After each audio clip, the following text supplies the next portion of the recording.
What's up, world? It's your boy TrayD of Straptown Entertainment, checking in with you guys for another video. As you guys see, everyone on the internet is talking about this big Nike versus StockX situation. If you guys are not aware of what's going on, actually, back in February of this year, 2022, StockX decided to launch some NFTs. They had NFTs, I believe, to represent shoes and collectibles such as dunks.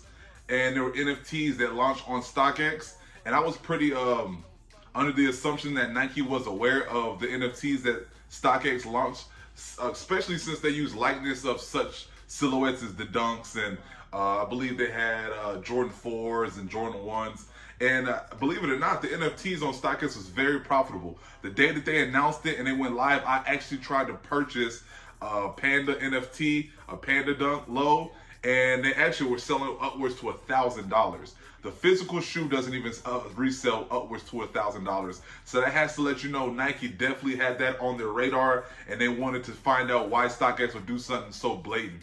Honestly, I assumed off the top that Nike was getting some kind of royalty or had something to do with that. But rumor is that Nike has NFTs coming up soon, so that's why they put a lawsuit out against StockX, okay? So I'm gonna read a little bit of information. I wanna make sure you guys get it straight from the source. It says, Nike has ramped up its battle with the online marketplace StockX, saying that it's purchased 4 pairs of counterfeit shoes on its site, despite StockX's guarantee of authentication.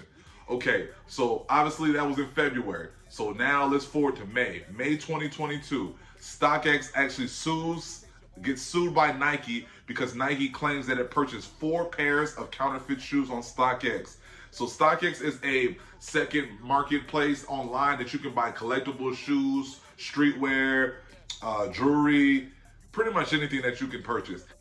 And a lot of people have the wrong idea about StockX. Some people think that StockX sell these products. StockX does not sell these products. StockX, what they do is they act as a middleman from the seller, someone like myself, and the buyer, someone like yourself. And I ship my shoes to StockX. They're supposed to make sure they're real and official, authenticate them. And then once they do that, they charge me upwards to 8 to 10% from fees to shipping, the authentication, and then they ship it to the buyer. So they never own the shoe. They are supposed to make sure the shoe is correct and official and all that, but they do not sell any products. I think some people get that misconstrued. I wanted to explain that. Obviously, people that are in the resale game or just collect sneakers, they understand how that works. The only pair of shoes I ever purchased from StockX was these mids. It was the cheapest pair of shoes in my size I can purchase. Maybe 2 years ago, maybe 2020, during the pandemic, I started one of my first sneaker content videos of me purchasing a shoe from StockX, how long it took, how much were the fees, and how long did it take for me to get the shoes after I made the purchase. They're just basic Air Jordan 1s. They're actually what people would consider bricks, as in I paid near retail if you factor out the fees that StockX takes. StockX, I like to compare them to Uber. It's similar to Uber. That's something I would compare it to. Because from the fact that Uber does not actually own any vehicles, they just hire people. People can pretty much sign up, and they as long as they have all the requirements, they could be a driver. So Uber is making money off of you driving and you needing a ride, but they actually don't do either one for you. Okay, so you got to make that understandable. Some people, they don't do business with local resellers like myself. Local resellers like myself, that's why we come in very handy, because you can get the shoes straight from retail. All the shoes that I get straight from retail. Wish ATL. I got these at JD Sports. I remember that. I won these at Ama Meniere, the raffle, and I won these at Social Status, the raffle. A lot of my personal shoes that I wear, I can remember where I get them from. But a lot of people hit me up on Instagram. Shout out to the people that hit me up on my DM and asking what they think I thought about what's going on. Honestly, I'm just going to be 100% honest. Nothing in life is 100%. So if you think StockX is not going to get fakes that pass through the authentication system, then you're obviously out of your common sense, because it's just not going to happen. Even if they had a 98% rate, which I think they had maybe 80 something or 90 something, they said a few years ago.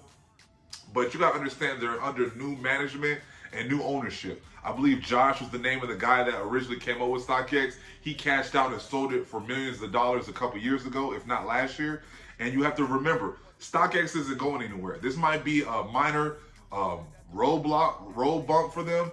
But I think Nike and them are going to come to a settlement, and I honestly think that they're going to keep moving. You got to keep in mind that StockX is a multi-billion-dollar corporation, and you have to understand they're kind of entangled with the sneaker community and culture now. Because think about it.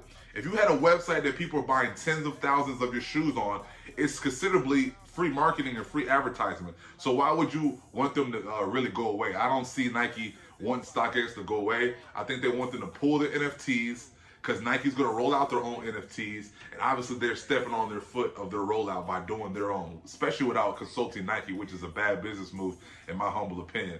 But another plot twist, I'm going to read this for you guys. This is straight from StockX, okay? StockX says, "We take customer protection extremely seriously, and we invested millions to fight the proliferation of counterfeit products that virtually every global marketplace faces today." And they are honestly being very upfront about that, because you got to think eBay, GOAT, Flight Club, your local consignment store, your local boutiques, they all have to go through this. If you watch YouTube, like you watch people like myself, or you watch people like all the stores that have it, Cool Kicks, Sneak City, Request Boutique, Good Times ATL, it doesn't matter where you go, ATL Addictions, you can even go to Vegas and shop with two J's. All the big names, they're going to get fake sneakers in their store. If they catch it before they purchase it, it's good. But sometimes the people that work there buy it from sellers to put in their store, and they don't even know it's fake. Someone might see it's fake before they actually sell it, or someone might actually buy it before they catch it. So it's part of the game that we're in. So they're actually being honest about that. Let me get Nike's latest filing is nothing but a baseless, but also curious, given that their own brand protection team has communicated in authentication programs, and hundreds of Nike employees, including their current senior executives, use StockX to buy and sell products. Okay, let me say that one more time, because I was choppy with that. Nike's latest filing is not only baseless, but also is curious, given that their own brand protection team has communicated in confidence about the authentication program of StockX, and that hundreds of Nike employees, hundreds guys, including their current senior executives, use StockX to buy and sell products. Okay, nothing wrong with them using StockX to buy, but if you thought that they were only selling fakes, or they're only letting fakes pass, and you work at Nike, why would you buy Nike products from StockX? And bigger than that, it says use StockX to sell products. So this is going back to years of people pretty much rumoring and accusing Nike of backdooring or selling their own shoes on resale markets straight from the source. As you guys know, a year and a half ago, one of the executives was found out to be connected with her son that was a very big reseller. He would post 50, 100 pairs of shoes anonymously. He wouldn't show his face. Obviously that got around, so people found out who he was. People found out he was related to someone that worked at Nike. And then recently, Benjamin Kicks and the whole Zeta Kicks and the whole debacle with Trophy Room Ones, the freeze outs, and Marcus Jordan. A lot of stores and boutiques backdoor. There's nothing you can pretty much do about that. That's part of the game, all right? And it says, this latest tactic amounts to nothing more than a panicked and desperate attempt to resuscitate its losing legal case against our innovative Vote NFT program. So pretty much what StockX is saying is Nike only is saying that they bought 4 pairs of fake Jordans or Nike products through StockX because... So obviously, in my opinion, the NFTs are the bigger play to Nike in the long run. They obviously don't like to see that fake and counterfeit Nike products are being passed as real on StockX. But honestly, if they get 1 million shoes a week and maybe 100 of them are fake, that's still a really good percentage, to be all the way honest. We want 0, but the chances of that happening is very, very slim. And once again, they said they found 4 products counterfeit. How many shoes did Nike have to purchase from StockX to get 4 of them to be counterfeit, or did they just purchase 4 and all 4 were counterfeit? It's a lot of gray area in this situation. But honestly, I think Nike and StockX are going to come to some settlement. StockX is going to have to dig in their bag of taxing people 10% of sell on their platform, and they're going to give Nike the plug back some of the money that they've been making. But obviously, so we know backdooring and Nike selling retail products for resale prices is nothing new, sadly, but it is what it is. If you guys made or manufactured something that was worth $100 when you made it, but as soon as it left the factory, it's worth $1,000. What do you guys think you would do? Would you sell it for $100 or would you sell it for $1,000? American greed is usually the biggest shortcomings for a lot of us in the capitalist system. All right, guys, I appreciate you tuning in today. Make sure you subscribe to the channel. Check out the links in the description. I'll holler at you guys the next time, all right? Peace. Let me know what you guys think in the comments, all right? Holla at me, man.